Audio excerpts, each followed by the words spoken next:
Boa noite, meus irmãos do ETBAB. Hoje tivemos a aula de Vida Cristã 2, tratando do assunto comunicação direta, finalizando o assunto comunicação direta. E, basicamente, o texto principal é Mateus capítulo 18, versículo 15 a 17. E a ênfase era para aprendermos, né, os princípios que Deus nos ensinou para lidarmos com irmãos que nos ofendem, com irmãos que estão em pecado.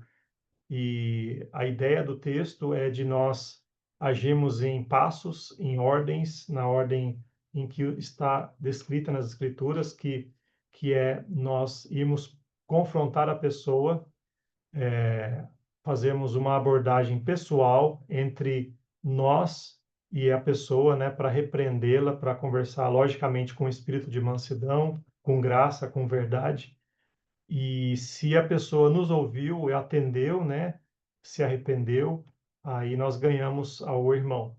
Caso não arrependeu, devemos então partir a- para o próximo passo, que é a confrontação privada, em que nós vamos e levamos uma ou duas testemunhas, ou duas ou três testemunhas para conversarmos. Não é para abrir para todo mundo, mas só algumas testemunhas conosco, com o objetivo de confirmarmos aquele assunto e também ganharmos aquela pessoa. Se a pessoa recebeu, ganhamos o irmão. Se não recebeu dessa forma, não se arrependeu, aí devemos levar o assunto ao grupo maior, que seria então a assembleia local, a igreja local em nosso contexto. E se a pessoa recebeu, se arrependeu, amém. Se não se arrependeu, aí devemos considerá-la como gentil e publicano. De acordo com esse texto, gentil e publicano é como se não fazendo parte da nossa comunidade mais. Não é que a pessoa não é mais um seguidor de Cristo, mas que a pessoa não comunga conosco, ele não exerce atividades de comunhão, particularmente atividades de influência, de liderança, de ensino, de pregação. A, é, a pessoa tem que abdicar disso. Falamos até que uma implicação disso é a pessoa sair do rol de membros da igreja, em que ela não pode nem participar em votação, ela não pode participar dando a sua opinião em mudanças da igreja. Tudo isso é para ser algo temporário e o objetivo final sempre é ganharmos a pessoa se arrepender e voltar. Não é uma punição, não é fechar as portas para sempre, é orar e esperar para um arrependimento. E tratamos disso e vários outros pormenores, né, com relação a esse tema. Encerramos, então, o assunto de comunicação direta e entramos no assunto que era para ser somente o assunto de mordomia do tempo, o assunto de hoje. Falamos que tempo é um bem precioso, é um recurso maravilhoso, é insubstituível que Deus deu para nós. Ele é indispensável, é irreversível e é caro e precioso. Devemos ser cuidadosos. Existem algumas falácias, alguns ditados errados, né, com relação ao tempo, como não tenho tempo suficiente. Há pessoas que às vezes usam isso como desculpa. O tempo é dinheiro, né? Isso faz sentido, né? Mas na verdade tempo é tempo. Ah, Durante o tempo que nós temos, nós podemos fazer dinheiro, né? E o tempo voou, quer dizer que ah, nós não vimos o tempo passar, né? Aquela impressão que temos é a nossa reação, resposta emocional diante da correria da vida, da demanda da vida, né? E essas coisas são falaciosas, né? Porque na verdade o tempo é igual para todo mundo tem 24 horas, e o uso que fazemos do tempo é o que faz a diferença, né? E o significado de mordomia do tempo, mordomia é administração. Deus confiou a cada um de nós um tempo igual para todos e que devemos fazer uso, bom uso desse tempo de forma responsável e intencional. Ah, Agirmos de forma prática, produtiva quanto a isso, ah, e devemos usar o tempo com o reconhecimento de que o tempo tem influência espiritual, porque nele nós podemos tomar decisões, nós podemos obedecer, nós podemos crescer na fé, e desenvolvermos comunhão com outras pessoas, né?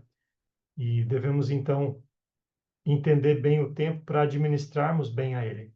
A eficácia não é a mesma coisa que eficiência, né? Devemos ser eficazes, ou seja, fazermos escolhas, porque o tempo não nos permite fazer tudo e fazer tudo bem feito. Nós temos que escolher as batalhas que vamos lutar, temos que escolher as decisões, os locais e as coisas que vamos fazer. Então, a eficácia é fazer o que é importante, planejando o nosso tempo, enquanto que a eficiência é fazer o máximo com o menor tempo possível. O mundo exige muita eficiência, mas nós entendemos nas Escrituras que a eficácia é o que é valorizado por Deus. Usamos até o texto de Marta e Maria. Marta queria ser eficiente, queria fazer o melhor ali na sua casa para receber Jesus. Sua intenção era nobre, mas Jesus não interrompeu a eficácia de Maria. Maria, ela não tinha muito tempo, ela tinha o mesmo tempo que Marta. E ela quis investir com Jesus. E Jesus falou, ela escolheu a boa parte. Então, devemos sempre usar bem o tempo, fazendo escolhas que honrem a Deus, pensando na eternidade.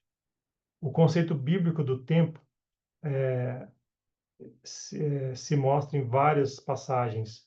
Eclesiastes 12:1, lembra-te do teu Criador nos dias da tua mocidade. Efésios 5:15, remindo o tempo, e 16, remindo o tempo porque os dias são maus. 2 de Pedro 3:18, crescei na graça e conhecimento do Senhor, e isso se dá no tempo, né? Ah, o tempo é visto, então, como um medidor de urgência. Jesus Cristo disse, convém que eu faça as obras daquele que me enviou enquanto é dia, João 9, versículo 4. E o tempo está totalmente correlacionado à sabedoria. Ensina-nos a contar nossos dias, de tal modo que alcancemos corações sábios. Salmo 90, 12. Então, a chave para uma boa mordomia do tempo seria nós estarmos atentos a esses princípios, né? Isso requer um bom aproveitamento do nosso tempo, devemos ser sábios, devemos cuidar bem do tempo, devemos crescer durante o tempo, devemos amadurecer no tempo que temos aqui, devemos ser gratos e reconhecermos o nosso Criador durante o tempo que estamos aqui. A lei áurea da mordomia do tempo é aprenda a fazer o uso adequado da palavra não. Como nós não temos todo o tempo do mundo, devemos escolher o que fazemos. Isso quer dizer falar não para muita coisa. E devemos ter coragem, devemos ter critério, devemos ter sabedoria para fazer isso. Que Deus nos ajude. Uma inimiga da mordomia do tempo é a desorganização. Nós falamos de várias coisas que expressam desorganização, né? Falta de agenda, mesa bagunçada, compromissos esquecidos, negligenciar a oração e a leitura bíblica, a baixa qualidade de tempo com a família, atrasos, procrastinação, né? E algumas dicas para sermos bons mordomos é usar uma agenda, a programar atividades em blocos, em categorias de tarefas, né? Planejar o dia, a semana, ter uma rotina, não empurrar com a barriga as atividades, mas procurar cumpri-las, evitar o perfeccionismo, não ser perfeccionista, e isso faz a gente ficar preso nos detalhes e não ter a visão panorâmica, delegar, pedir ajuda para os outros, né? E aí vai, várias outras coisas como ser firme para dizer não e flexível para dizer sim, né? E estar em sintonia com o Senhor. Então, esse foi o tema que foi mencionado, que foi abordado hoje, e espero que tenha sido de bom proveito, que o Senhor nos ajude a usarmos bem do tempo que Ele tem dispensado a nós. Boa noite a cada um, Deus abençoe.